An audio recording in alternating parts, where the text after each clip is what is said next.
Riddle. What does a pillow pet, a pair of shoes, and a candle all have in common? I'll explain that in just a minute. But first, welcome to our brand new series called The Fighter. In this experience, you're going to meet several different people who are fighters in every sense of the word. We're going to be opening up the Bible and studying together. And in this series, you are going to be challenged to become the fighter that God has called you to be. Now, back to the series. I just wanted to start off by asking this very simple question. What comes to your mind as you hear the word fighter? What images do you conjure up? That's a great way to begin this brand new series, so let's start off by answering that question.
Now, I don't know the feedback that you gave when you were answering that first question. What comes to your mind when you think of a fighter?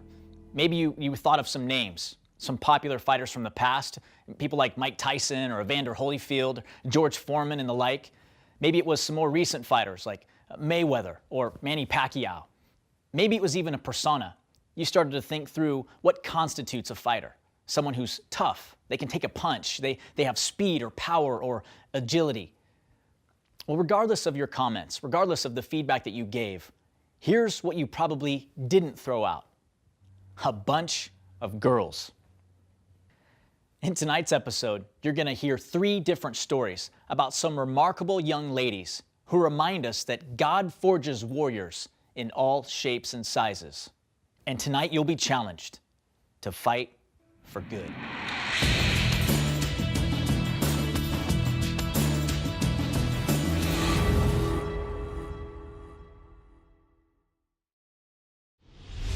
I'm Sydney Gillespie, I'm 13 years old, and I'm a fighter.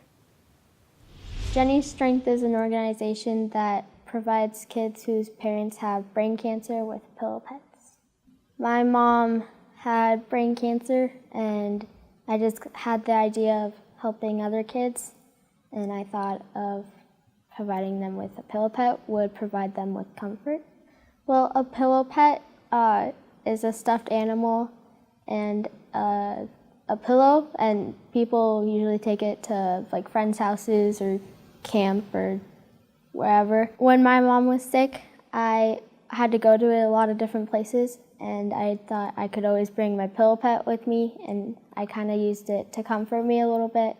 So me and my dad were out for dinner, and I told him my idea of helping other kids. He told me that someone in our neighborhood group, our friend Pam, had the same idea, so I talked to her, and that's how it all started.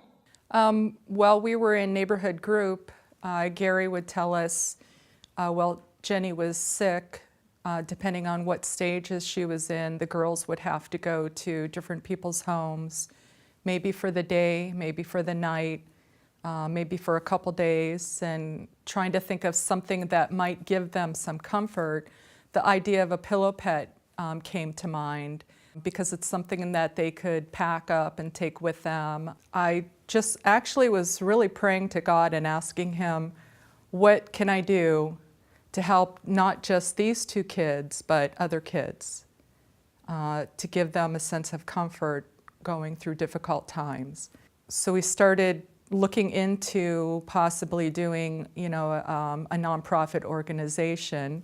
We didn't really have like a big start until the news came and interviewed me, and I was on the news, and gave us $500, and that was a big step for us. And now everybody's heard about it, and we have our own website, and it's a bigger deal than it was before. It's not the pillow pet that's the important thing. It's that we're giving them something, and that they know that we care about them. There might be some children out there that don't have an idea who God is at all. I just pray that, we can touch their hearts in a special way through the pillow pet and through knowing that we care about them and there is a God that cares about them too. I hope the kids that get the pillow pets think that others care about them and that especially God cares about them. For Sydney, it was a pillow pet. But in our next story, it's a pair of shoes. My name is Kira, I'm 9, and I'm a fighter. My cause is called Lil Feet, and I started it because I saw a similar story on TV, and I thought it was a really good idea to start a charity that will give shoes and socks for kids who need them. The girl on TV was sending hers to Africa, and I thought it would be good for kids in my community who need them. And then I decided, why don't I do my own charity called Lil Feet?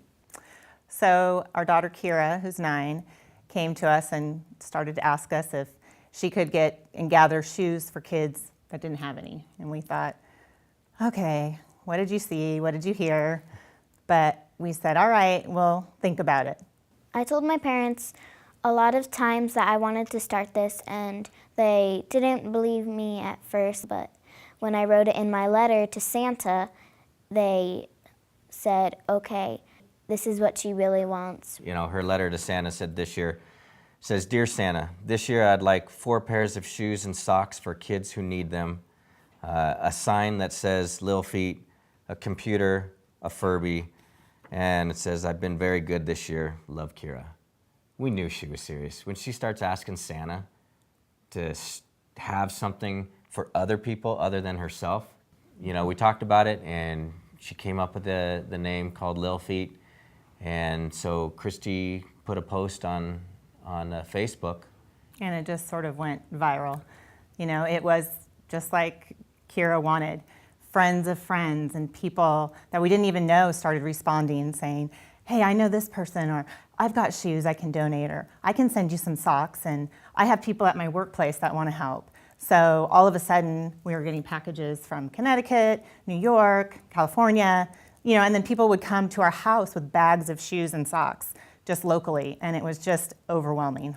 When we posted it on Facebook, we were really surprised to see people that we didn't even know asking where to donate, and it's kind of like a chain reaction where we told our friends, and our friends told their friends, and their friends told their friends, and it kept on going, and it got all across the country. Here we are, the parents, and we should be coming up with something like this, and not a 9-year-old girl, Right. coming up with something that's so incredibly touching and has meaning behind it. And I think that's what a lot of people decided they really wanted to help, because I think they felt the same way. Here's a young girl who wants to do something to help better her community, so how can we not be a part of this? It kind of makes me feel happy because we've collected a lot of shoes for kids who need them, and we already donated all of them.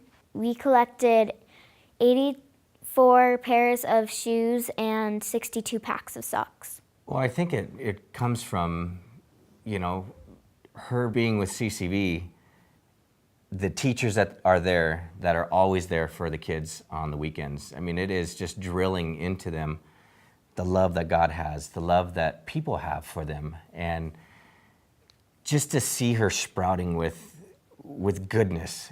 Not only that, it's Kira, our daughter, that's starting this and inspiring us, especially as parents and as a family, to work together, but that it's touched so many other people in their hearts, and just the outpouring of love and generosity that has happened because of this is just, it's completely overwhelming to me, and it just makes me cry. An inspiring word to tell kids who want to start their own charity: if you have a dream, do it.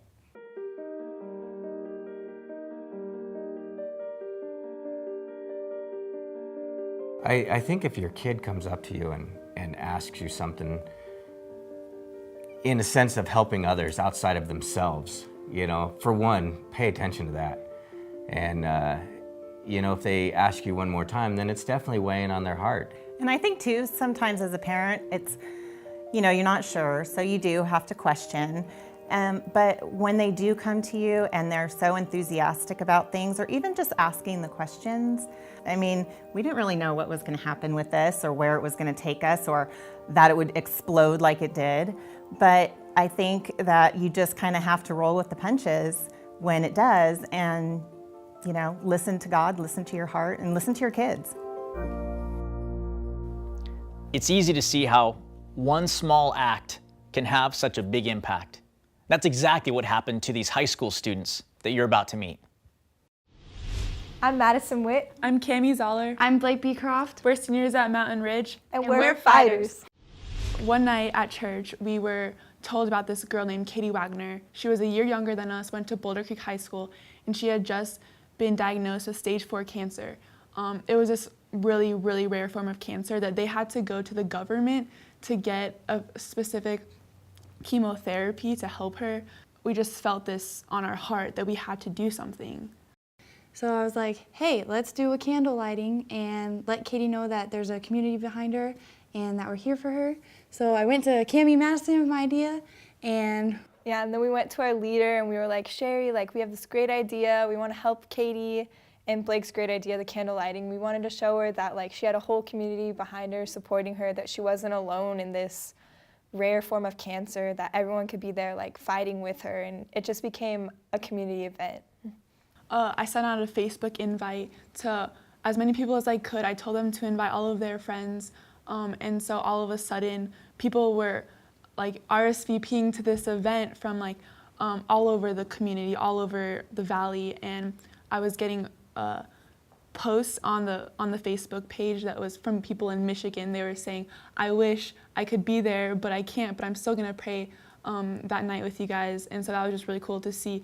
It just spread like crazy. We never imagined that 300 people would end up at that candle lighting.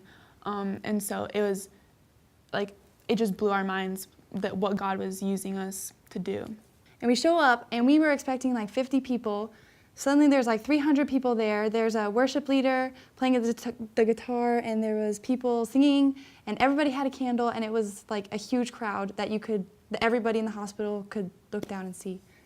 We looked up and Katie was flashing one of her phone lights out of the window, and I started crying because Katie was responding to this like incredible event that was happening outside, and we just wanted to show all of those kids, and especially Katie, that we were there praying for them, just on their side. While Katie was up there looking down at the candle lighting, there was this boy in the hospital, and he was like, "What are all these people here for?" And she's like, "They're here and they're praying for you." And he said, "No one's ever prayed for me before. No one's ever cared about me like that." So it was more, even more of an inspiration to everybody in the hospital, not just Katie. The nurses were walking around that night and they saw what an impact it was having on the children in the rooms, and they were getting choked up themselves. And they contacted CCV asking if they could partner with us to start this walk, this benefit walk that has now happened because of it, called Ignite Hope. PCH had never been affiliated with a faith-based organization, so it was a huge deal for them to reach out to us, and we were honored to be able to work with them and help them start this Ignite Hope event. So for the actual event, the hospital came to us and asked me and Cammie to dress up like elves. So we were like, of course. So we got our little elf suits on and we went skipping around the hallways of the hospital. With a wagon filled with toys. Yeah, and we went and visited every single room in the hospital with every kid. They got a glow stick and a stuffed animal and a note about what was going on that night. And it was, for me, it was like so real to actually get to go into the hospital and see the kids and see their families and what they're going through on an everyday basis because of their illnesses. This December in 2012, we had that walk called Ignite Hope, and it ended up being a huge success. It was advertised on the media, on the radios and news stations, and also throughout CCV, and they would just reach out to everyone telling them to come, and they were given a candle, and they could bring a present because it was around Christmas time. And the hospital in front, there was a big Christmas tree, and there was musicians there performing, and then we all prayed and were singing songs, waving the lights up at them, and they were waving the glow sticks back. So it was an incredibly powerful experience. It didn't even matter who you were standing next to. You just grabbed their hand and you all prayed together, and like the feeling that you had when it was happening, that's irreplaceable. Like you can definitely tell that there was something different. The night of the candle lighting, it was literally one of the most beautiful experiences of my life. Everybody was praying, everybody was like looking up at the hospital with like such a look in their eyes that they like knew that they were making a difference, and that they could you could feel the connection of the kids from the hospital. For everyone to be holding those candles up and singing and praying for Katie and the kids in the hospital was so overwhelming, because it's symbolic, like the light of the candle and the light of Jesus just like shining up onto them and letting them know that we're in the ring with them, there to fight. I would say as long as you're being Jesus for someone, like there's no way you can go wrong. He's gonna lead you down the path. He's gonna give you the gloves and the training you need to be ready for that moment to fight and get the job done that you need. If we would have never acted on that little nudge that God gave us, who knows where we would be right now. We wouldn't be here telling our story, that's for sure. If you never take the risk to get into the ring to fight, you'll never know what victory is. We didn't know Katie personally at the time that we found out she was diagnosed with this cancer. And we didn't know why God had placed this girl on our heart. But looking back, I can see that he put that on our heart because it wasn't just us showing love to a stranger. It was this whole plan that God had, that he wanted to use us, who would use other people, who would use other people, so that this entire, his plan would just unfold and that he'll just do great things. This experience taught me that you just need to follow what the Holy Spirit has put on your heart. God isn't just throwing ideas around in your head just for fun. Like, he wants you to act upon those. No matter how much you feel like you're lacking confidence, God will take over. God will speak through you. God will act through you, just like what happened in this experience. I think this experience helped me to see that it doesn't matter how incapable I might feel, because it's not me that's doing it. Like, it's God working through me. As Christians, we're always praying for opportunities and asking God, like, hey, like, what can we do? And it just shows that, like, you can never let even a feeling, an idea with your friends, like, pass by, because you never know what opportunity God's trying to give you so you can make a difference. And now, Katie Wagner is cancer-free. Like, I'm gonna start crying. I can't even. God makes miracles happen. Yeah. Like, He took it and Yeah. ran with it and did way more than we ever even imagined. And honestly, he's gonna do so much more still. I and have Katie's no gonna doubt. do so much more. Yeah. Wow, those were some incredible stories. It's awesome to see how God took this small, simple act and made a huge impact. You never know how God is going to use your small act of kindness. And I guess that's what kind of brings us to this next question. See, we started off by answering what we think of when we hear the word fighter, maybe this name or the personas and all this kind of stuff. But friends, God chooses warriors in all shapes and sizes. I want us to consider this. How did these girls crush your stereotype of what a fighter really is? Maybe talk about a time that God has used you to be a fighter in an unexpected way.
So what does a pillow pet, a pair of shoes, and a candle all have in common? Just small, simple acts that God used to make a big impact. But as awesome as that is, I think one of the questions that haunts me is, what happens in each of these stories if the girls didn't act on what God was telling them to do, didn't extend that small, simple act of kindness? Man, it staggers me to think about. But tonight we're going to study a passage where we can see this play out. It's the parable of the Good Samaritan. So what I'd like for your groups to do is let's turn to that text together. We're going to read it and then hit play when you're ready to continue.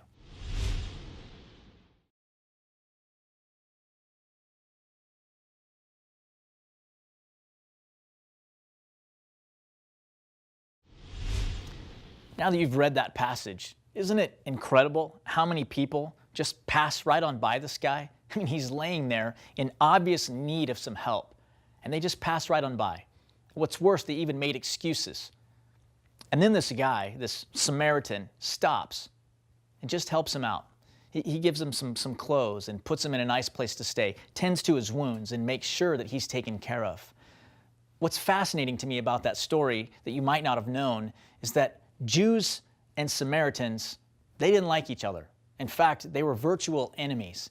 So the fact that this Samaritan stops and helps this Jew, unprecedented. So that gives us some fuel as we continue our discussion. We're going to ask some questions here, and you guys can decide which ones you want to pick apart and answer. First question is this. Since Jews and Samaritans really don't mix, they were kind of enemies, it's obvious that stopping and helping this guy was completely out of his comfort zone. When has God called you to do an act of kindness that's way out of your comfort zone? Maybe that's one you can answer. Here's another one. All of us from time to time have needed a good Samaritan. So, when has God called you to fulfill that role? And when have you needed someone to fulfill that role for you? And finally, no one wants to think about this, but it happens nonetheless. There are times that we do look the other way. There are times that we make excuses and we fail to take advantage of an opportunity that God puts before us. An opportunity to help, an opportunity to fight for a cause, an opportunity for us to extend an act of kindness to someone who needs it. When do we unintentionally make an excuse, pass on by, or look the other way? Let's talk about a few of those over the next few minutes.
Tonight's stories featured one small act of kindness that God chose to make a big impact with. Now, He doesn't do that with every single act of kindness. There's a lot of things we do every single day that go largely unnoticed. But you never know the seed that is planted when you choose to fight for good for someone else. And so I just wanted you to answer this question over the next few minutes with your groups.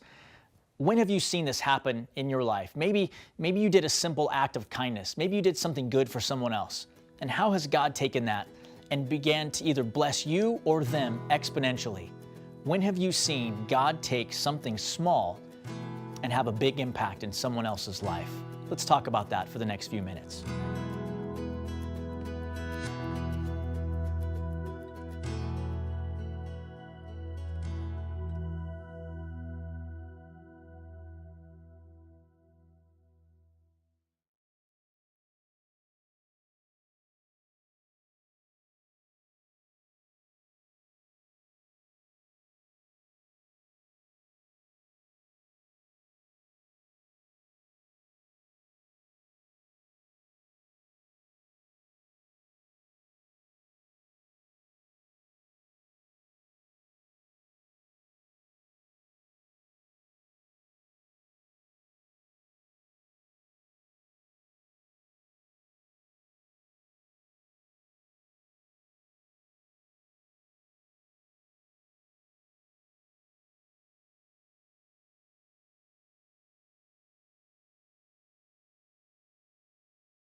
So our challenge and our takeaway is this.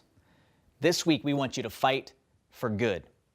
These girls never intended to start a website, a charity, to start an annual event. They had one small, simple act where they just wanted to extend some aid to a friend, to help a complete stranger. And look what God did with it. What will God do with all of us as we look for ways that we can stop and just help or bless someone else? So this week, we want to encourage you and challenge you to pay it forward some way, somehow. Think about different ways that you can bless someone. Maybe it's a friend, a neighbor, a coworker. Maybe it's a complete stranger that you will help with some act of kindness. Who knows how God is going to take your small act and what He's going to do with it. What we'd like for you to do this week is, as you're going out and practicing these random acts of kindness, as you're paying it forward, helping or blessing someone else, we would like for you to post some of your ideas on our Facebook page.